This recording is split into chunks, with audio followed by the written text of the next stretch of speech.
सभी का SS news में मैं आपके साथ मुस्कान। ಅದನ್ನ ಬೇರೆ ಅಪಾರ್ಥ ಕಲ್ಪಿಸೋ ರೀತಿ ಎಲ್ಲರೂ ಮಾತಾಡ್ತಾ ಇದ್ದಾರೆ. ಈಶ್ವರಪ್ಪ ಹೇಳಿರುವಂತದ್ದು ದೇಶದ್ರೋಹಿಗಳಿಗೆ ಗುಂಡಿಗೆ ಕೊಲ್ಲುವಂತ ಒಂದು ಕಾನೂನು ತನ್ನಿ ಅಂತ ಹೇಳಿರುವಂತದ್ದು. ಆದ್ರಿಂದ ಇವತ್ತೇನು ಅವ್ರ ಬಗ್ಗೆ ಟೀಕೆ ಟಿಪ್ಪಣಿಗಳು ಅಪಾರ್ಥಗಳು ನಡೀತಾ ಇದೆ. ಅವ್ರು ಹೇಳಿದಕ್ಕೂ ಇದಕ್ಕೇನು ಸಂಬಂಧ ಇಲ್ಲ. ಕುಂಬಳಕಾಯಿ ಕಳ್ಳ ಅಂತ ಹೇಳಿದ್ರೆ ಹೆಗಲ್ಮುಟ್ಟು ನೋಡಿಕೊಂಡು ರೀತಿಯಲ್ಲಿ ಅಪಾರ್ಥ ಕಲ್ಪಿಸುವಂಥ ಕೆಲಸವನ್ನು ಮಾಡ್ತಾ ಇದ್ದಾರೆ. ಇದರಲ್ಲಿ ಏನು ಅರ್ಥ ಇಲ್ಲ.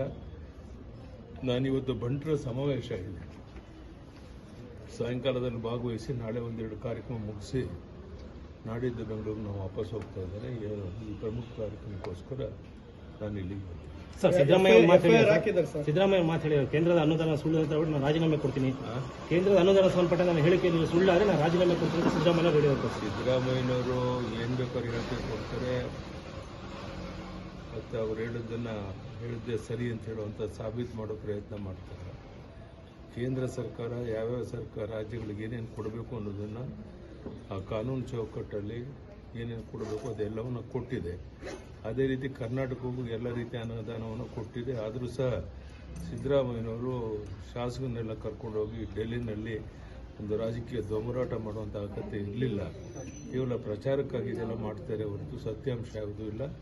ಅವರ ನಡವಳಿಕೆಯನ್ನು ನಾನು ಖಂಡಿಸ್ತೇನೆ. ಸರ್, ದಾವಣಗೆರೆಯಲ್ಲಿ ಈಶ್ವರಪ್ಪನವ್ರ ಮೇಲೆ ಎಫ್ಐಆರ್ ಹಾಕಿ ದಾವಣಗೆರೆ ಪೊಲೀಸರು ಇವತ್ತು ನೋಟಿಸ್ ಕೊಟ್ಟಿದ್ದಾರೆ. ಏನು ತೊಂದರೆ ಇಲ್ಲ. ಎಫ್ಐಆರ್ ಹಾಕಿದ್ರೆ ಕಾನೂನು ಚೌಕಟ್ಟಲ್ಲಿ ಏನು ಬೇಕೋ ಅದನ್ನು ಎದುರಿಸ್ತಾರೆ.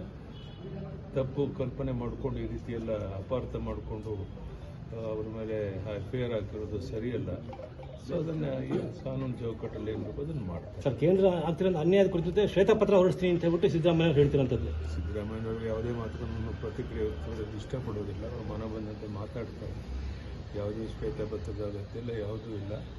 ವಾಸ್ತವಿಕ ಸತ್ಯ ಅನ್ನುವಂಥ ಎಲ್ಲರಿಗೂ ಧನ್ಯವಾದ, ನಮಸ್ಕಾರ.